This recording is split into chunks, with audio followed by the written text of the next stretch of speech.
Então, como o nosso irmão Nuno já disse, nós vamos fazer a leitura do livro De Jesus para os que Sofrem. É um livro de Clovis Tavares.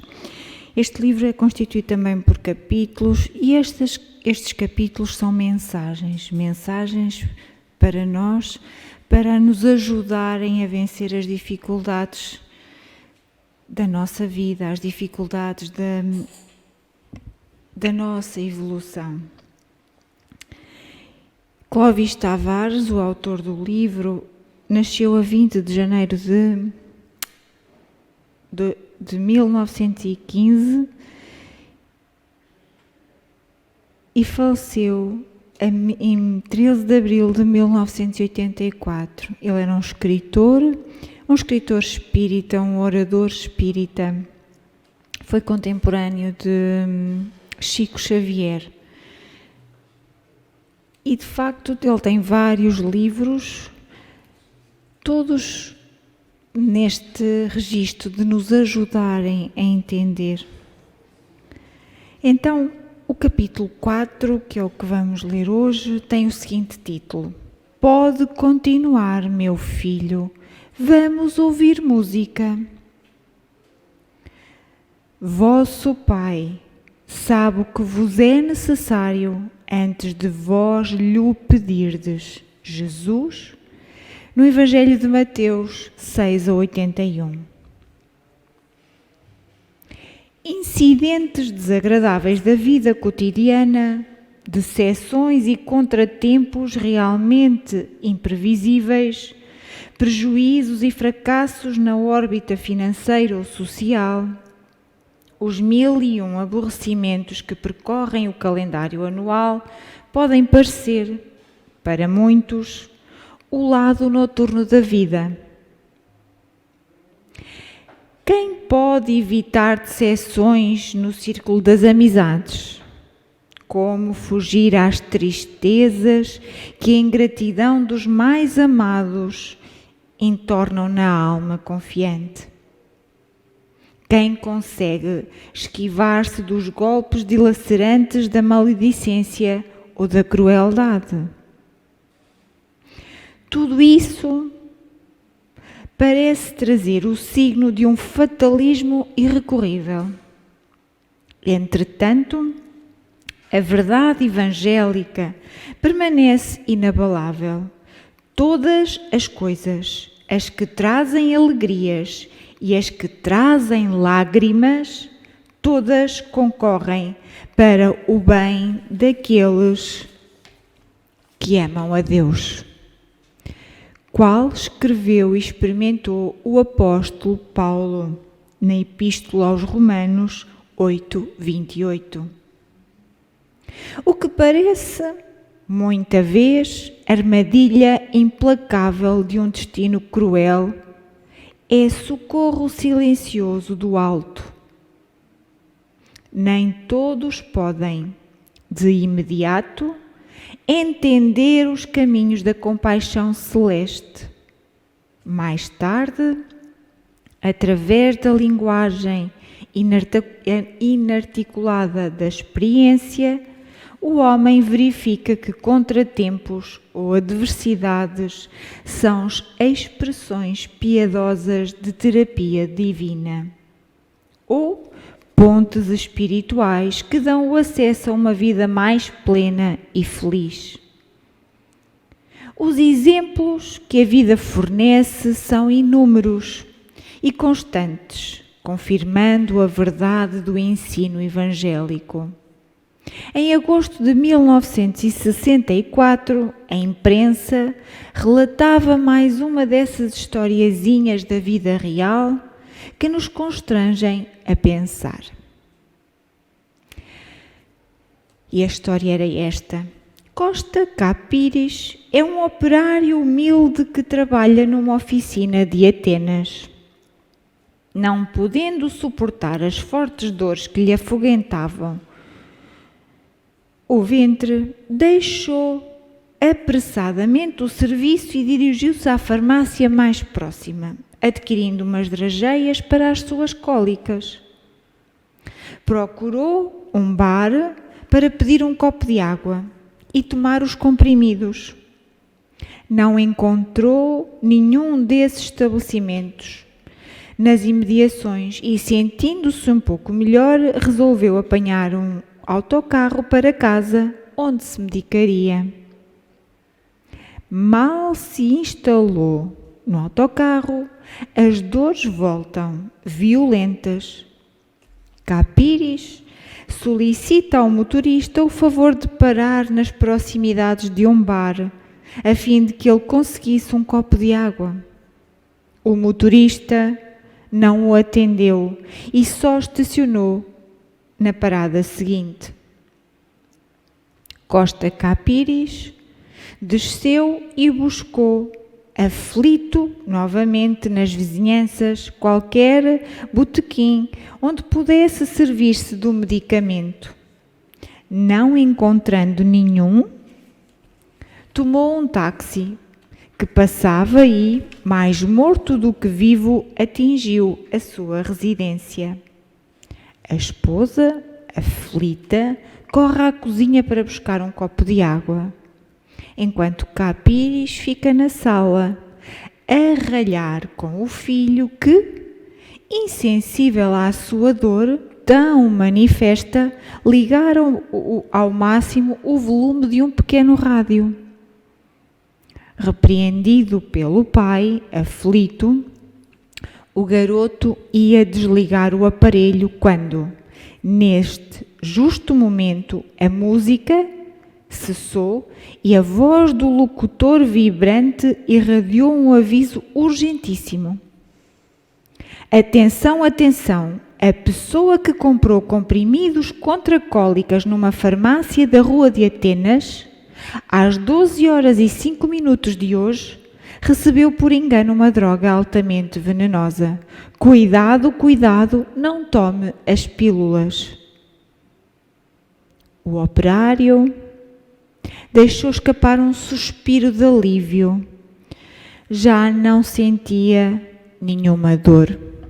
Nem quis beber o copo de água que a esposa solícita lhe trouxera.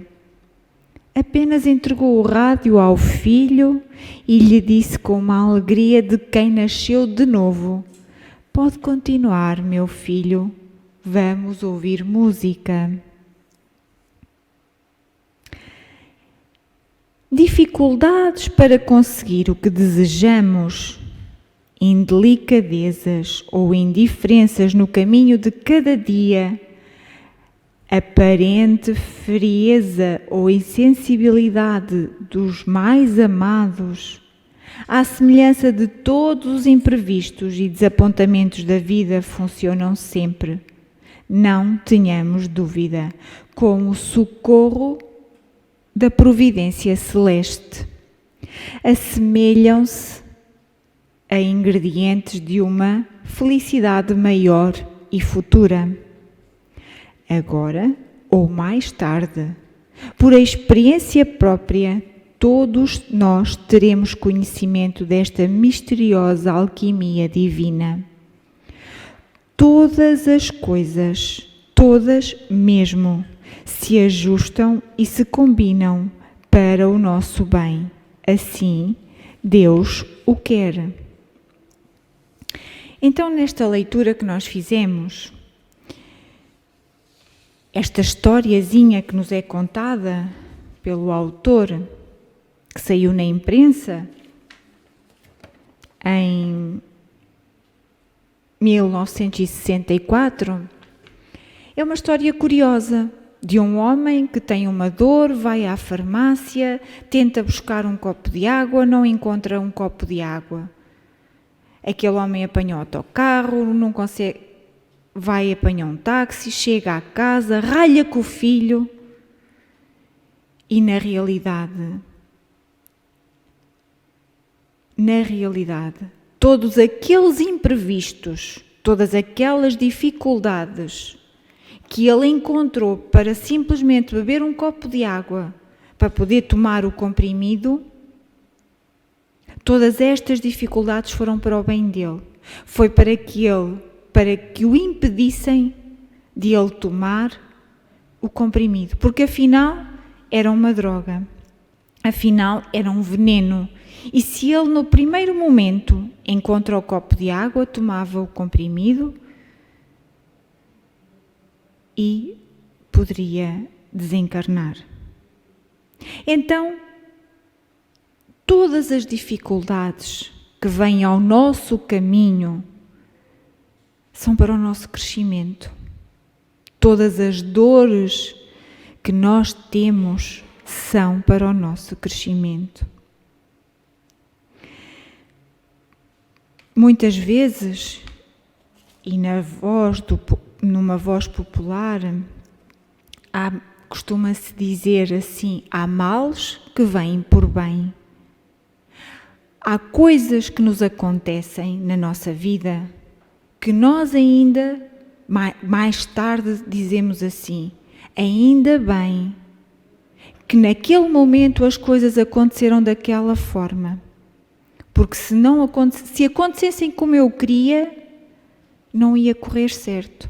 Porque nós, meus irmãos, nós não sabemos nada. Nós somos ainda criaturas muito densas, somos muito pesados, somos muito virados para o materialismo. E aqui no início diz assim, o autor diz-nos assim: tudo o que pode parecer trazer fatalismo irrecorrível, a verdade evangélica diz-nos: todas as coisas, as que trazem alegrias e as que trazem lágrimas, todas concorrem para o bem daqueles que amam a Deus. Devemos amar a Deus sobre todas as coisas, porque Ele nunca nos abandona.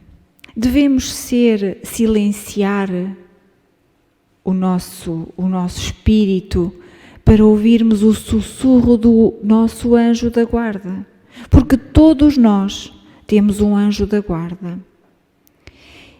E muitas das vezes Ele está conosco e fala-nos ao ouvido, mas nós, com o nosso endurecimento, com o nosso adormecimento também, não estamos ligados a Deus, ligados a algo superior que nos permite ouvir essa voz que nos ajuda e que nos intui. Nós devemos serenar perante as dificuldades, sabendo que o Pai está sempre conosco. Porque dificuldades todos nós as temos. No nosso caminho, no nosso mundo de provas e expiações, as dificuldades existem. E existem, a dor existe para nos ajudar a crescer. Mas muitas das vezes nós temos a dor, passamos pelas dificuldades e como é que nós fazemos? Resignamo-nos? Aceitamos o sofrimento, recolhendo-nos e levando o nosso pensamento a Jesus? Não. Nós revoltamo-nos. E isso ainda agrava em nós o problema. Porque nós passamos por uma dor, passamos por uma dificuldade e não aprendemos. Então, essa dor vem novamente, se calhar ainda mais forte, para que nós possamos abrir os nossos olhos, os olhos verdadeiros, os olhos do Espírito. Mas nós teimamos em não querer aceitar todas as bênçãos que o Pai nos permite, todas as dificuldades que o Pai coloca no nosso caminho. Que o Pai coloca no nosso caminho não é o termo mais correto. as dificuldades que nós escolhemos, as dificuldades que nós necessitamos para poder evoluir. Ainda aqui da leitura,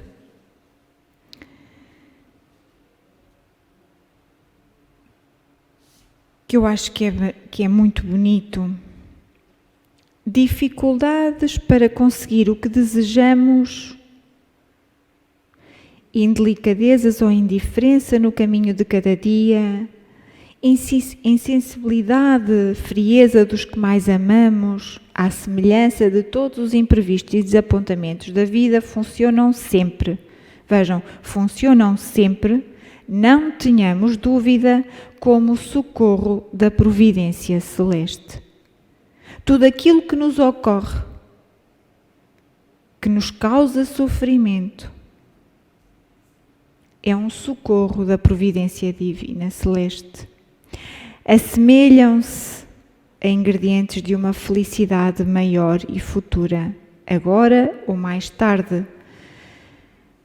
Todos nós teremos conhecimento dessa misteriosa alquimia. E todas as coisas, todas mesmo, se ajustam e se combinam para o nosso bem. E ainda nos diz aqui uma coisa muito interessante. Aquilo que nos parece muitas das vezes uma armadilha de um destino cruel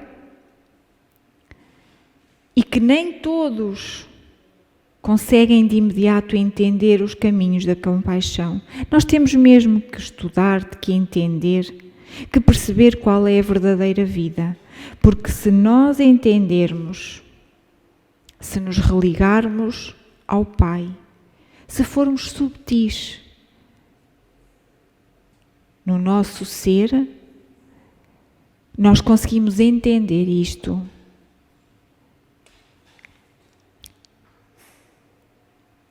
Ainda assim, para completar,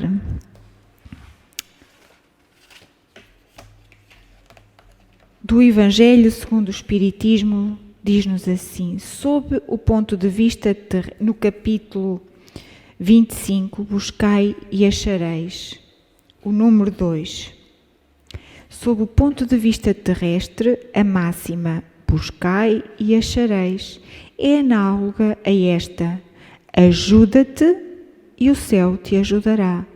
É o princípio da lei do trabalho e, por consequência, da lei do progresso, porquanto o progresso é filho do trabalho, porque o trabalho põe em ação as forças da inteligência.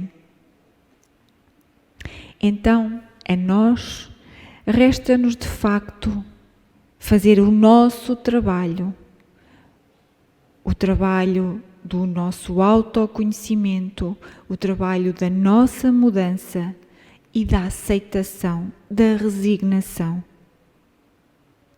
Serenando o nosso coração, agradecendo a Jesus a oportunidade da vida, agradecendo a Jesus todas as dificuldades que nos vêm ao caminho e que com elas podemos crescer espiritualmente. Porque no fim da tempestade vem a bonança. E é este entendimento que nós devemos ter. A fé e a coragem para podermos melhorar a nossa vida.